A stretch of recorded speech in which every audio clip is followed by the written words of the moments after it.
হনুমান সেই দেবী তো হয়ে গিয়ে দেখিবারে পায় 108টি নীলপদ্ম যেন দেখা যায় 108টি নীলপদ্ম ক্রমে ক্রমে গুনে গুনে হনুমান দ্রুতবেগে এনে প্রভু রামচন্দ্রের হস্তে সঁপে দিয়েছে।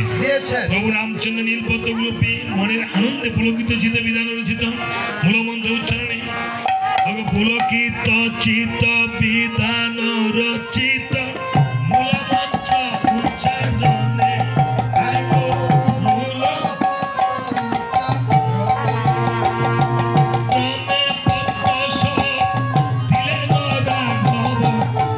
শঙ্করী চরণে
চরণে দিও ঠাই গো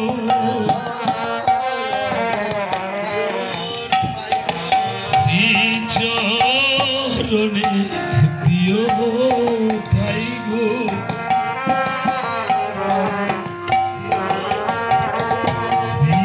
চরণে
চরণে যখন চক্ষু দিয়ে দিবে অমন সময় কাকতায় নিয়ে এসে ধরিয়ে বলছে কি করো প্রভু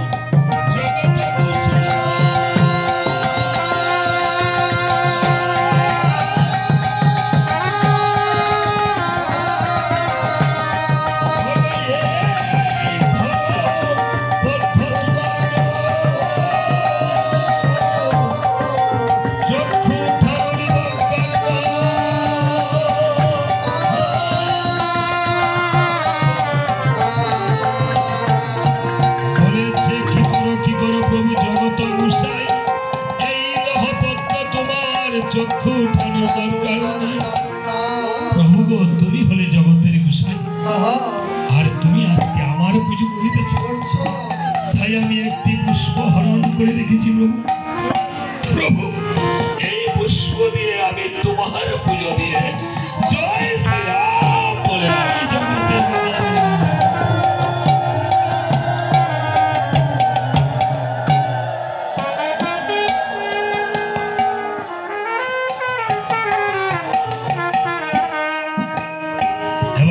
প্রভুকে পুজো দিয়ে বচন শুনি হরি সে বিষাদ করি স্তুতি বাক্য কাত্তায় অনিক শুন প্রভু দয়াময় অখিল ব্রহ্মাণ্ড জয় গদি তুমি ব্রহ্ম সনাতন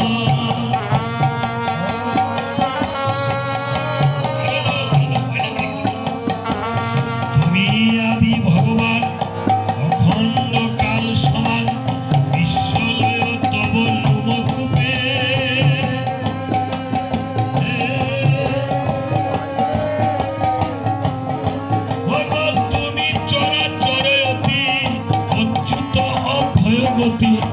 ব্যাপকতা পরমাণু রূপে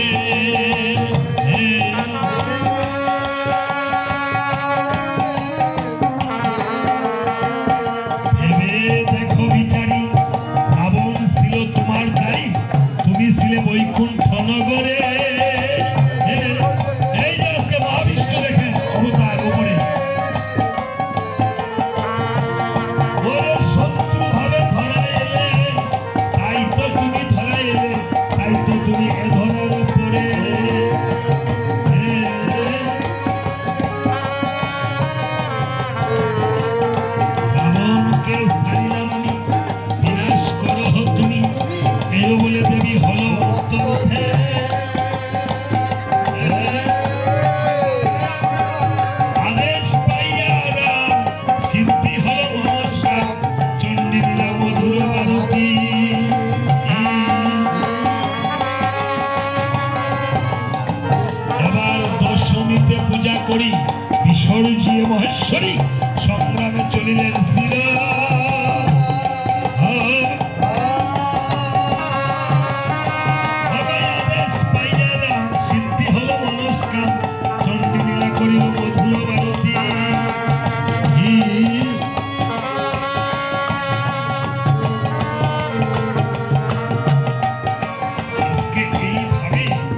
প্রত্যেকটা মানুষকে মা কি করে পরীক্ষা করে।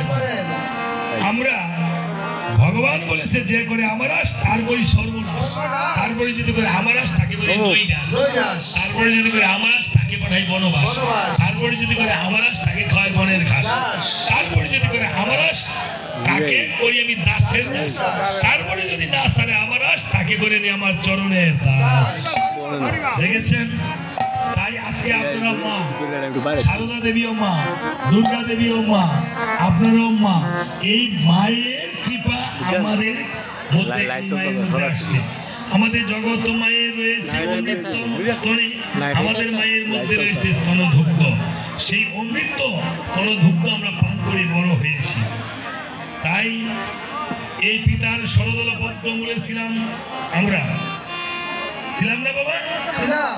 কিন্তু মা কি করেছে? বাবায় রাখতে পারে এই মস্তকে আমাকে মা নিয়ে এসেছে, নিয়ে এসেছে না? এই মাই দেখেন কত লীলা করে আমাকে গর্ভে ধারণ করে নিয়ে এসেছে, দেখেছেন? তাই ভাষ্যকার কি বলেছে আবার শুনে রাখেন।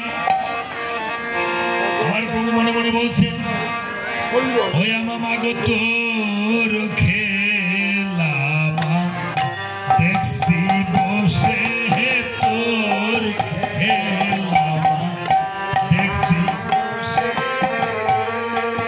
পাগল বুঝে আপন কর্ম দুষে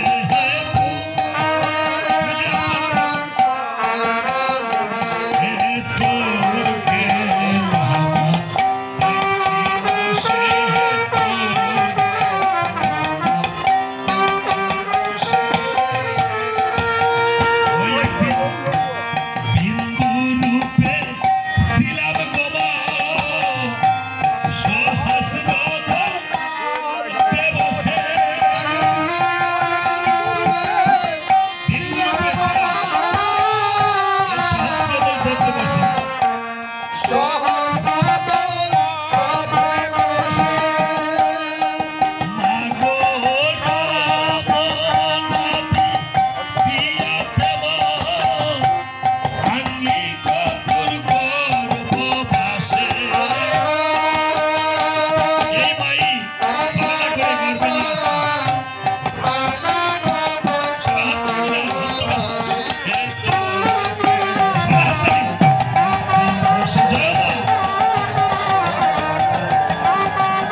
বলছে গমন, বিভীষণ বলছে মিত্র হে রাম, যতই মায় বলে থাকো মায়ের সাইডে গেছে রাবণকে, তো মার সাধ্য নাই রাবণকে ছেড়ে যাবার।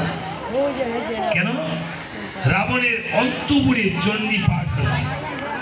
অন্তপুর কি? আমরা প্রত্যেকে রাবণ, আমরা প্রত্যেকে রাবণ। আমাদের অন্তপুর কোথায়? এই হৃদয়ে। আমাদের হৃদয়ে যদি মায়ের মন্ত্র পাঠ হয়, চণ্ডী পাঠ হয় প্রতিদিন, তাহলে এই হৃদয়ে কখনো কেউ কিছু করতে পারে না। এই দেহ দেখেছেন, দেখেছেন? বহিরঙ্গ না, শুধু অন্তরঙ্গ না, বহিরঙ্গ ভাববেন। বহিরঙ্গে রাবণ, অন্তরঙ্গে তো আমরা সবাই রাবণ। এবার এই চণ্ডী পাঠকে বিনষ্ট করতে হবে। এই জন্য চণ্ডীর প্রণাম মন্ত্র একটা লিখে রাখবেন ঘরের সামনে, দরজার সামনে। মা প্রত্যেকটা সন্তানকে একটা চণ্ডীর প্রণাম মন্ত্র শিখাবেন। আরেন তো সবাই আমার সাথে বলেন, চণ্ডীর একটি প্রণাম মন্ত্র, মায়ের প্রণাম মন্ত্র, দুর্গা মায়ের, জগৎ মায়ের, সারদা মায়ের প্রণাম মন্ত্র কি? সবাই বলেন, বলেন নমো নমো সর্ব সর্ব মঙ্গল মঙ্গল মঙ্গল্যে মঙ্গল্যে শিবে শিবে সর্বার্থ সর্বার্থ সাধিকে সাধিকে শরণ্যে শরণ্যে ত্রম্বকে ত্রম্বকে গৌরী গৌরী নারায়ণী নারায়ণী নমস্তুতে নমস্তুতে সৃষ্টি সিদ্ধি সৃষ্টি বিনাশনাং বিনাশনাং শক্তিভূতে শক্তিভূতে সনাতনী সনাতনী গুণশ্রয়ে গুণশ্রয়ে গুণময়ে গুণময়ে নারায়ণী নমস্তুতে শরণা গতদিনাত্র পরিত্রাণ পরায়ণী সর্বে শক্তি হরে দেবী নারায়ণী নমস্তুতে। এই চণ্ডীকে অশুদ্ধ করতে হবে। কিভাবে? চণ্ডী যদি একটু ভুল হয়। এবার কে? হনুমান গিয়ে চণ্ডী অশুদ্ধ করে দিয়েছে। এবার তো রাবণ না এসে পারে না। এবার রণস্থলে রাবণ যখন এসেছে, বলছে আরেকটি জিনিস রয়েছে, রাবণের যে মৃত্যুবানখানা, এটা রাবণেরই হস্তে। যেমন আমাদের মরণ আমগরি হাতে, বুঝছেন? আমরা নিজে নিজে মরণ আমরা বুঝি, কিন্তু তারপরেও মানি না। জানি কিন্তু মানি না। মানুষ এক মরে পুষে, আরেক মরে দুষে, এক মরে রুগে, আরেক মরে সুখে। এই পৃথিবীতে 5টি মহাপাপ আছে। সেই 5টি মহাপাপ ছাড়া আর বাকি পাপ কার্য করলেও ভগবান ক্ষমা করে দেয়। হ্যাঁ, পরধন হরণ, পরনারী হরণ এবং জীব হত্যা, জীব হত্যা অন্তত মানুষ হত্যা ক্ষমা করে দেয়। কিন্তু বাকি পাপগুলো হয়তো ভগবান ক্ষমা করে দিতেও পারে। এই জন্য আমাদের মৃত্যুটা কিন্তু আমরাই, তাই না? রাবণের মৃত্যুবানখানা রাবণের হাতে। রাবণ একটি মৃত্যুবান পেয়েছিল ব্রহ্মার কাছ থেকে, এটা বই রাখছিল। এটা আমি জানি না, তবে রাবণের পাটরানী হলো রানী মন্দোদরী। 10,000 রমণীর মধ্যে প্রধান রানীকে মন্দোদরী। আগেকার যুগে রাজাদের পত্নী, উপপত্নী, মহাপত্নী, রানী, পাটরানী, রক্ষিতা সমস্তই ছিল মা। তাই কে যাবে মৃত্যুবান আনতে? মৃত্যুবান আনার জন্য হনুমানকে পাঠায়। এবার হনুমান যাচ্ছে, আসেন নিতে একটু ঘুমোরের দিকে, ঘুমোরে গেছিল না। হ্যাঁ, দুর্বল। দাদা আসলে আমার অনেক ভক্ত মানুষ। এই দাদাকে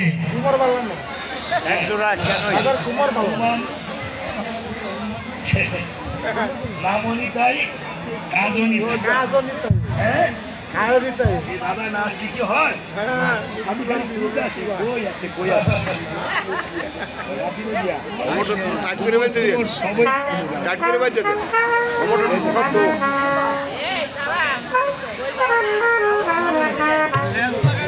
এই ভালো হয়ে যাবো গা। অনুমান হলে ঠিক হবে।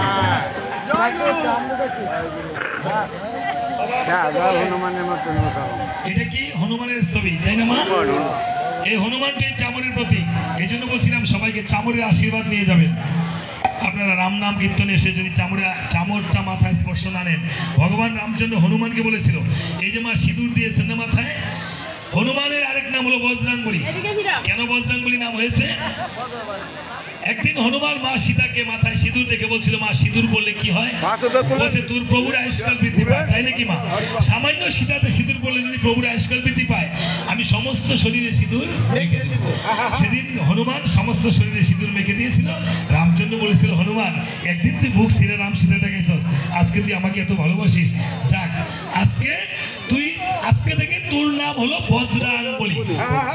সমস্ত শরীর লাল করে ফেলেছি, এই বজ্রাঙ্গবলী নাম জয় করিবে স্মরণ, আমি অনায়াসে তাকে আমার দেব, আমি শ্রীবৈকুণ্ঠ। দেখেন এই হনুমানজির চিত্র করতে যদি আপনি বাড়িতে রাখেন এবং প্রতি সোমবারে বা মঙ্গলবারে একটু খাঁটি ঘৃত নিয়ে একটু মেটে সিঁদুর দিয়ে হনুমানের বজ্রাঙ্গবলীর চরণে দিয়ে আপনি যদি একটু শরীরে অঙ্গে বা কপালে আপনি মেখে আপনি বের হন, আপনার যে কোনো মনোবাঞ্ছা আপনি 3 মাস করবেন, এই বজ্রাঙ্গবলীর কৃপায় যে কোনো মনোবাঞ্ছা আপনার পূরণ হবে।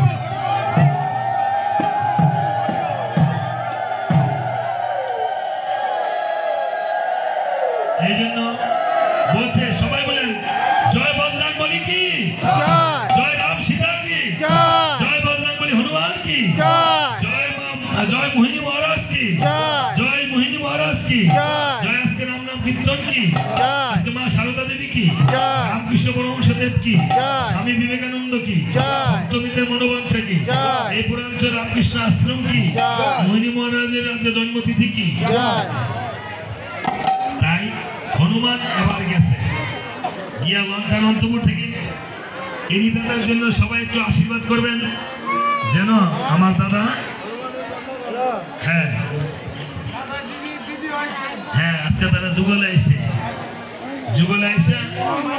হনুমানকে একদিন দেখাইছিল কি, আজকে রামচন্দ্র বলছিল, লক্ষণ বলছিল হনুমান তুই যে এই যে মুক্তার মালা দিছি যা সিরা বলাই দিছ রাম নামের গন্ধ বলে নাই, তুই কি রাম সীতা কই আছে জানোস, দেখাইতে পারবি?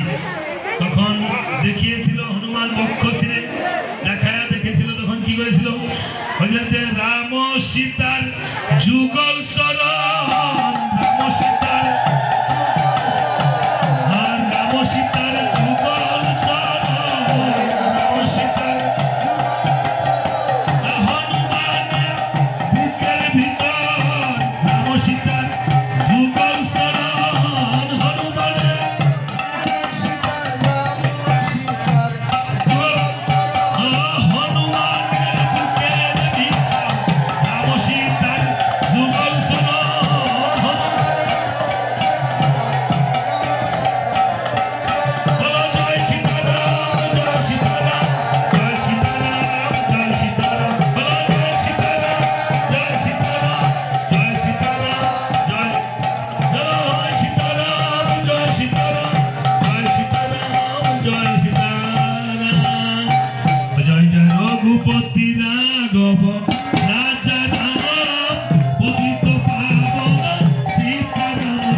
কীর্তন কিছুক্ষণ পরে সমাপ্ত হয়ে যাবে, তবে আজকে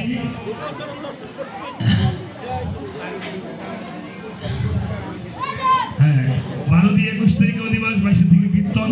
সবাই আজকে আমার এই আসরে যার কথা না বললে না হয়, যেই ব্যক্তিত্ব যিনি এসেছেন আজ আমার এই আসরে, যার কৃপায় আমি ধন্য এই নরসিংদী জেলার এই কৃতি সন্তান মাধবী সন্তান কার্তিক দা, এই কার্তিক দার বড় ছেলে প্রান্তুষ পরপারে চলে গিয়েছে।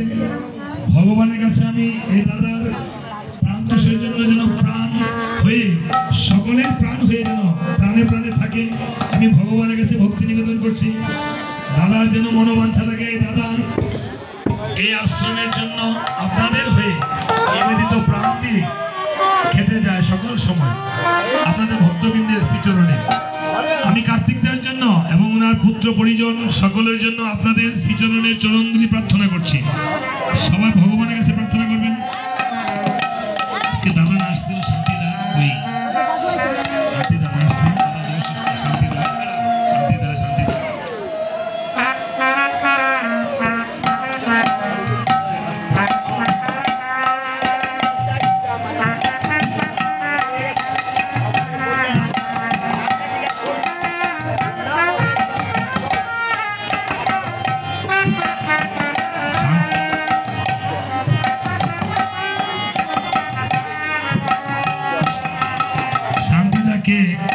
শান্তিভূষণ সাহা, শান্তিদা যিনি আমার পরম পূজ্যস্পদ। দাদা একটু অসুস্থ আছে, আমি দাদার জন্য ভগবানের কাছে মঙ্গল প্রার্থনা করছি। এই মোহিনী মহারাজের কাছে আপনাদের শ্রীচরণের চরণধুলি কামনা করছি। দাদা যদি থাকে তাহলে একটু এসে আমাদেরকে চরণধুলি দিবেন আসলে এসে। এভাবে হনুমান আজকে গিয়ে রামচন্দ্রের সেই মৃত্যুবানখানা প্রভু রামচন্দ্রের কাছে এনে দিয়েছে। মৃত্যুবানখানা পেয়ে রামচন্দ্র বলছে, এই যে চেয়ে দেখো আমি কে, এই রাবণ, এই যে চেয়ে দেখ আমার হস্তে কি। চেয়ে দেখিবারে পায় মৃত্যুবানখানা দেখা যায়।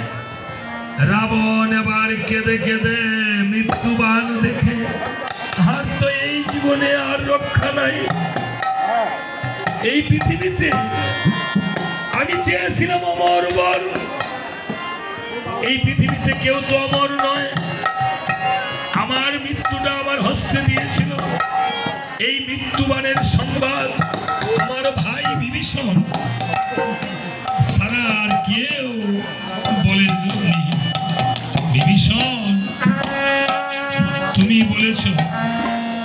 যাক, প্রভু রামচন্দ্রকে কেঁদে কেঁদে দেখে দেখে বলছে, হে প্রভু রাম শ্রী হরি, তুমি তো জগত পতি হরি, তোমাকে ছাড়া আমি আর কিছুই গতি নাই।